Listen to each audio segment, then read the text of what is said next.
ആ എന്താ ഇതെന്താണോ? തനിക്കിതെന്ത് പറ്റി? ഇനിയൊന്നും പറ്റാനില്ല സി എം എ. എന്താണോ തന്റെ കയ്യില്? ഇതൊരു കാസറ്റാ. കാസറ്റോ? ഒരു സിനിമയുടെ കാസറ്റാ. തനിക്കൊക്കെ ഇത് കാണുന്നതല്ലേ ഇഷ്ടം. കമ്മീഷണറുടെ സസ്പെൻഷൻ ഓർഡർ ഇട്ട് കഴിഞ്ഞു. അയ്യോ, അത് പറയാനാ ഞാൻ വന്നത്. അത് പിൻവലിക്കണം. അതെന്താ? പിൻവലിച്ചേ പറ്റൂ. എന്താണോ പെട്ടെന്നൊരു മനംമാറ്റം? കർത്താവിനെ ഓർത്ത് എന്നോടൊന്നും ചോദിക്കല്ലേ സി എം എ. നമ്മുടെ ഖജനാവ് പോലെ എന്റെ ജീവിതവും കാലിയാക്കരുത്. ഒരു ജോലി ഞാൻ സമ്മതിക്കില്ല. ഇവൻ എവിടെ അവൻ? ബഹളം ഉണ്ടാക്കാതെ എടുക്കാം എടുക്കാം. അപ്പോ അപ്പോ അപ്പോ ഒന്ന് വേഗം വലിച്ച് കെട്ടടാ. അപ്പോന് ഫോൺ ഇങ്ങ് താമസിച്ച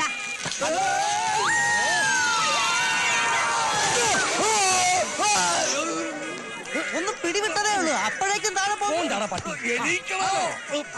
ഹലോ ആളടിയില്ലേ? ഹലോ, ഇയാളെപ്പോഴാ എന്റെ അടി കയറിയത്? ഹലോ, ആരാ? എന്താടാ നീ വിളിച്ചത്? അയ്യോ സാറായിരുന്നോ? ക്ഷമിക്കണം, ഞാൻ എന്റെ അടി കിടന്നാളോട് പറഞ്ഞതാ. അടി കിടന്നാളോ? എന്താടാ അവിടെ ഒരു ബഹളം? അത് ഞാൻ ഏണിയുടെ മോളിൽ നിന്ന് താഴേക്ക് വന്നാ, പകരം ഞാൻ ഒരാളെ മുകളിലേക്ക് വിട്ടിട്ടുണ്ട്. നീ ഉടനെ എന്നെ ഒന്നൊന്ന് കാണണം. ഇന്ന് ഉത്സവമല്ലേ? എന്റെ അമ്മായിയമ്മയുടെ ഒരു ഉത്സവം. ഉത്സവം വൈകുന്നേരമല്ലടാ കഴുതേ. ഞാനും വരുന്നുണ്ട് ഉത്സവത്തിന്. മുത്തച്ഛിയോട് പറഞ്ഞേക്ക്. പിന്നെ നീ ഇപ്പൊ തന്നെ ഫൈനാൻസ് മിനിസ്റ്റർ അവറാച്ചന്റെ വീട് വരെ ഒന്ന് പോണം. എന്താ സാർ, കോള് വല്ലതും ഉണ്ടോ? ഒരു വലിയ കാസറ്റ് ബിസിനസ്സാ. അതൊക്കെ വരുമ്പോ പറയാം. അപ്പൊ സാറ് പറയുന്ന പോലെ അങ്ങ് ചെയ്താൽ മതി. Okay sir. ഇവിടുന്ന് റെഡി ആവും. നമുക്ക് സ്ഥലം വരെ പോണം. എങ്ങോട്ടാ? അയ്യേ, അങ്ങോട്ടൊന്നും ഇനി പോകാൻ പറ്റില്ല. ഒന്ന് ട്രൈ ചെയ്ത് നോക്കിക്കൂടെ? ഈ +2 ആ ഇത്രയും പേര് ദോഷം ഉണ്ടാക്കി. ഒരുമാതിരി മറ്റോടത്തെ വർത്താനം പറയരുത്. ഈ +2 കാരണം പാർട്ടിക്ക് എത്ര ലക്ഷത്തിന്റെ പ്ലസ് ഉണ്ടായി? CS എത്ര പ്ലസ് ഉണ്ടായി? എനിക്ക് എത്ര പ്ലസ് ഉണ്ടായി? പാർട്ടി പ്രവർത്തകർക്ക് എത്ര പ്ലസ് ഉണ്ടായി? ഇനിയിപ്പോ +3 കൂടി തുടങ്ങണമെന്നാണ് എന്റെ അഭിപ്രായം. അതെന്താ? ഈ 3 വർഷത്തെ ഡിഗ്രി കൂടി സ്കൂളിലാക്കണം. അതാണ് +3. അതോടുകൂടി മൊത്തം വിദ്യാഭ്യാസ സമ്പ്രദായം പൊളിച്ചടക്കി തിരുത്തി കുറിക്കണം. അതെ, പള്ളിക്കുടുത്തി പോത്തന്റെ വാശിയാ മിനിസ്റ്റർക്ക്. ഇലക്ഷൻ പ്രചരണത്തിൽ എന്തെങ്കിലും പുതിയ മാർഗം കണ്ടെത്തിയേ പറ്റൂ. മറ്റവന്മാര് ചവിട്ടുനാട് ഇറക്കുമ്പോ അതിലും ഒരു വടി മോളി വേണം നമുക്ക്. വീഡിയോ പ്രചരണമാണെങ്കിൽ നന്നായിരിക്കും. ശരിയാ, നമുക്ക് കാസറ്റ് ഇറക്കാല്ലേ അവറാച്ച? കാസറ്റ് ഷൂട്ട് ചെയ്തിറക്കാന്ന്. കാസറ്റോ? കാസറ്റ് ഒന്നും വേണ്ട. അതായി കുഴപ്പം മുഴുവൻ ഉണ്ടാക്കിയിരിക്കുന്നത്. കാസറ്റ് ഇറക്കുന്നത് നല്ലതാ അവറാച്ച. അത് നല്ല സിനിമ പോലെ ഷൂട്ട് ചെയ്യണം. നമ്മുടെ ഭരണ നേട്ടങ്ങളൊക്കെ മുഴുവൻ കാണിക്കുന്ന കാസറ്റ് ആയിരിക്കണം. കാട്ടി പോയിട്ടുള്ള കഞ്ചാവ് വേട്ടയും വ്യാജമദ്യ റെയ്ഡുകളൊക്കെ ഡൂപ്പിലാണ്ട് ഞാൻ തന്നെ അഭിനയിക്കും. കാസറ്റിന്റെ ഷൂട്ടിങ്ങിന്റെ കാര്യമൊക്കെ ഞാൻ ഏർപ്പാടാക്കിയിട്ടുണ്ട്. തൊടുപുഴയിൽ നിന്നൊരു കക്ഷി വരും. കാസറ്റ് ഷൂട്ടിങ്ങിന്റെ ആൾക്കാരാ. ഗുണശേഖരം സംസാരിച്ച് തീരുമാനിക്കും. ഞാൻ ഇറങ്ങുക. വൈകിട്ട് കാണാം. വരട്ടെ അവറാച്ച. അവര് വന്നോ? വന്നെന്നല്ല, CS പോവുകയാണെന്ന്. കാസറ്റിന്റെ ആൾക്കാർ പുറകെ വരുന്നുണ്ടെന്ന്. ഇങ്ങോട്ട് വന്നു. എടാ, ഈ ഗുണശേഖരൻ ഉടനെ ഒന്നും പോകുന്ന ലക്ഷണമില്ല. അവന്മാരിപ്പോ വരികയും ചെയ്യും. ഞാൻ അകത്തിരിക്കാം. നീ ഒരു കാര്യം ചെയ്യും. മൂന്നാറിലെ എസ്റ്റേറ്റിന്റെ കാര്യം പറഞ്ഞ് ആരെങ്കിലും വരികയാണെങ്കിൽ നീ അവന്മാരെ പ്ലാനിലകത്തേക്ക് കൊണ്ടുവരണം. അത് ശരി. അതെ, മൂന്നാറിലെ എസ്റ്റേറ്റിന്റെ കാര്യത്തിന് വേണ്ടി ആരെങ്കിലും വന്നിട്ടുണ്ടോ? ആരും വന്നിട്ടില്ല. ഗുണശേഖര, എനിക്ക് ഭയങ്കര തലവേദന. ഞാൻ കുറച്ച് കിടക്കട്ടെ. അവറാച്ച സ്ഥിരമായിട്ട് വിശ്രമിച്ചോ. വേണമെങ്കിൽ ധനകാര്യ വകുപ്പ് കൂടി ഞാൻ പൊളിച്ചടക്കി തരാം. നമസ്കാരം. നമസ്കാരം. നമസ്കാരം. ഞങ്ങൾ മിനിസ്റ്റർ ഒന്ന് കാണാമെന്ന്. അകത്തുണ്ടോ? ഏത് മിനിസ്റ്ററെ? എന്താ കാര്യം? ഒരു കാസറ്റിന്റെ പാർട്ടി എന്ന് പറഞ്ഞാൽ മതി. ഓ, നമ്മുടെ കാസറ്റ് പാർട്ടി. വാ, മന്ത്രി നിങ്ങളെ കാത്തിരിക്കല്ലേ? കൊള്ളാം. നമ്മുടെ കാസറ്റുകാരാണ് സാർ. വരണം വരണം, ഇരിക്കണം. ഞാൻ നിങ്ങൾ വരുന്നു പറഞ്ഞ് കാത്തിരിക്കായിരുന്നു. അവറാച്ച സാറിന്റെ കാസറ്റിന്റെ പ്രശ്നം ഇവരൊക്കെ അറിഞ്ഞാ തോന്നുന്നു. എന്താ? അല്ല സാറ്, ഞാൻ ഗുണശേഖരൻ.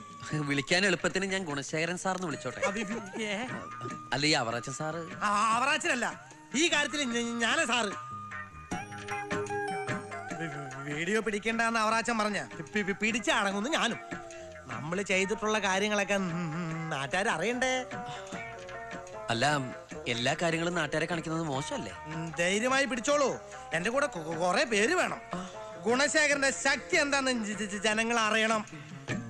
പരശുരാമൻ മഴവും നീട്ടിപ്പിടിച്ച് നിൽക്കുന്നത് പോലെ ഞങ്ങളുടെ ചിഹ്നമായ കോടാലിയെ പിടിച്ച് സാറ് നിൽക്കണം. അയ്യോ, രാമനാഥൻ സാർ ഇവരുടെയൊക്കെ ബ്ലൂ ഫിലിം എടുത്തിട്ട് ഒരു വൻ വ്യവസായമാക്കാൻ പോകുന്നു തോന്നുന്നു. ഒന്നും ആലോചിക്കാനില്ല. നിങ്ങൾ അതിന്റെ ഗൈനോളിഫിക്കേഷനെ പറ്റി മാത്രം ആലോചിച്ചാൽ മതി. ഇതൊക്കെ സാറിന്റെ ഭാര്യ മക്കളും കണ്ടാൽ മോശം. കാണണം. ഇത്രയും കഴിവ് എനിക്കുണ്ടെന്ന് അവര് മനസ്സിലാക്കണം. ഇത് അവർക്കൊരു അഭിമാനല്ലോടോ. നല്ല ഫാമിലി. എന്റെ മോളൊരു വീഡിയോയിൽ അഭിനയിച്ചിട്ടുണ്ടല്ലോ. മോളോ? ഏ? അല്ല, സാറിന്റെ മോളും ഇമാതിരി കാസറ്റിൽ അഭിനയിച്ചിട്ടുണ്ടോ? സ്വന്തം മോളായതുകൊണ്ട് പറയല്ല, ഈ രംഗത്ത് അവള് അടിച്ചു പൊളിക്കും. സംഗതി കുഴഞ്ഞു കൊച്ചൂട്ടാ. ഇവര് കുടുംബത്തോടെ ബ്ലൂ ഫിലിം ആർട്ടിസ്റ്റുള്ളാ തോന്നണേ. സമയില്ല. പറയൂ, എന്ന് തുടങ്ങാൻ പറ്റും? അപ്പൊ ഈ മൂന്നാറിലെ എസ്റ്റേറ്റ്? മൂന്നാറിലൊന്നും വേണ്ട, ഷൂട്ടിംഗ് തിരുവനന്തപുരത്ത് മതി. അതല്ല, ഷൂട്ടിംഗ് കഴിഞ്ഞ കാസറ്റിന്റെ. അത് മൂന്നാറിന്റെ. മൂന്നാറും വേണ്ട, പെരിയാറും വേണ്ട, ഷൂട്ടിംഗ് ഇവിടെ പിടിച്ചാ മതി. മൂന്നാല് എസ്റ്റേറ്റ് വാങ്ങാമെന്ന പാർട്ടിയാണോ? അതെ. മണ്ടാങ്കട്ട. എന്താ ഗോപന്റെ മുഖത്തൊരു വാട്ടം? തനിക്ക് വിഷമം തോന്നിയോ? തോന്നി സാർ. കമ്മീഷണർ രാമനാഥന്റെ വ്യക്തിത്വത്തോടുള്ള ആരാധനയാണ് IAS വേണ്ടെന്ന് വെച്ച് ഞാൻ IPS എടുക്കാനുള്ള കാരണം. ആ കാസറ്റ് കൈ തന്നപ്പോ നാടിനെ ഇളക്കി മറിക്കുന്ന ഒരു ഇഷ്യൂ ആക്കി സാർ അതിനെ മാറ്റും എന്ന് ഞാൻ കരുതി. But I M feeling defeated. സാറിന് എന്തു പറ്റി? ഈ നിലപാട് തെറ്റല്ലേ സാർ? അല്ലടോ, ഇന്നിന്റെ ശരി ഇതാണ്. ഇത് കലിയുഗമാണ്. ദേവനാണെങ്കിൽ കൂടി രാക്ഷസ വേഷം കെട്ടിയാലേ ഇവിടെ ആടാൻ പറ്റൂ. കാരണം നമ്മളെ ഭരിക്കുന്ന ചില ഭരണാധികാരികൾ പോലും രാക്ഷസന്മാരെക്കാൾ ക്രൂരന്മാരാണ്.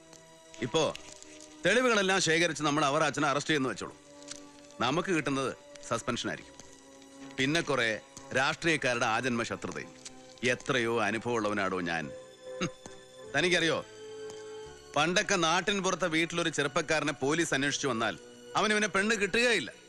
പക്ഷെ ഇന്ന് ക്യാബിനറ്റ് മന്ത്രിമാരെ നിശ്ചയിക്കുന്നത് പോലും വെട്ടിപ്പിനും തട്ടിപ്പിനും എത്ര നാൾ ജയിലിൽ കിടന്നിട്ടുണ്ടെന്നെ കണക്കെടുത്തിട്ടാ. മോഷണവും വഞ്ചനയൊക്കെ ഇന്ന് മാന്യതയാടോ. ഇവിടെ ഇപ്പൊ തന്റെ ആരാധ്യ പുരുഷനായ രാമനാഥൻ ചേരയെ തിന്നുന്ന നാട്ടിലാണ്. ഞാൻ അതിന്റെ നടുത്തുണ്ടം തിന്നും. അതെന്റെ ഒരു വാശിയാ. ചിലരോടൊക്കെയുള്ള വൈരാഗ്യമാണെന്ന് കൂട്ടിക്കോ. Loyalty is A bloody foolishness of this 21st century. താനിക്കിപ്പോ അതൊന്നും പറഞ്ഞാൽ മനസ്സിലാവില്ല. പോയിക്കോളൂ.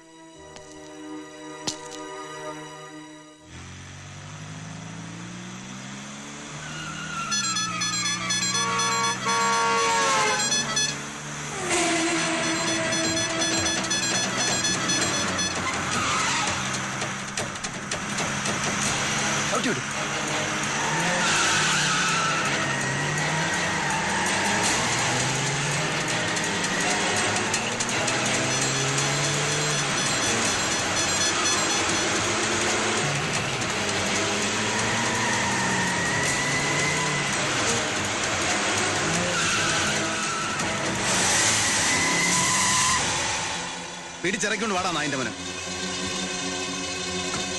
കമ്മീഷണറുടെ വണ്ടിയുടെ മുമ്പിൽ കിടന്ന കഴിവരെ കിളിമാസ് കളിക്കുന്നത്. ഇങ്ങനെ ഇറങ്ങി വേടാ നായിന്റെ മോനെ.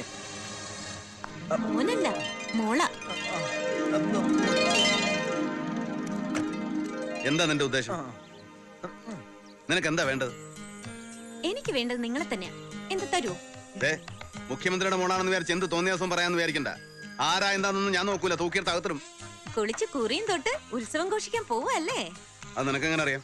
കൊള്ളാം. ഇന്റലിജൻസും വിജിലൻസും ഒക്കെ കയ്യിലുള്ള മുഖ്യമന്ത്രിയുടെ മോളല്ലേ കമ്മീഷണറെ ഞാൻ. ഞാൻ അറിയാതെ ഒരു ഈച്ച പോലും ഈ സംസ്ഥാനത്ത് ചുമ്മാ പറക്കില്ല.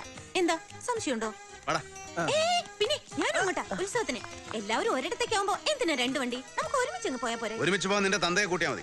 അത് കൊള്ളാം. അപ്പൊ വണ്ടിയിൽ നമുക്ക് ഒരുപാട് തമാശയായിട്ട് പൊട്ടിച്ചിരിച്ച് അങ്ങനെ. പ്ലീസ് കമ്മീഷണറെ, കമ്മീഷണർ വണ്ടിയിൽ എന്നെ കൂടെ അഡ്ജസ്റ്റ് ചെയ്യും. ഞാൻ പൂച്ചക്കുട്ടിയെ പോലെ പതുങ്ങിയിരുന്നോളാം. അങ്ങനെ നിന്റെ ഡ്രൈവറായിട്ടിരിക്കാൻ എനിക്ക് സൗകര്യമില്ല. പട്ടാപ്പകല് കുറ്റിയും പറിച്ച് ഇറങ്ങിയിരിക്കുക ശൃംഗരിക്കാൻ. പാവം കുട്ടിയല്ലേ സാറേ. വണ്ടിയിലാണെങ്കിൽ ഒത്തിരി സ്ഥലം ഉണ്ടല്ലോ. ഞാൻ വേണ്ട പ്രൈവറ്റ് ഒന്നിന് വന്നോളാം. എന്നാ നീ കൂട്ടിക്കൊണ്ടു. ബാക്കി ഊച്ചെടുത്തോളാം. പത്രോസേ, ഞാൻ കണ്ടില്ല.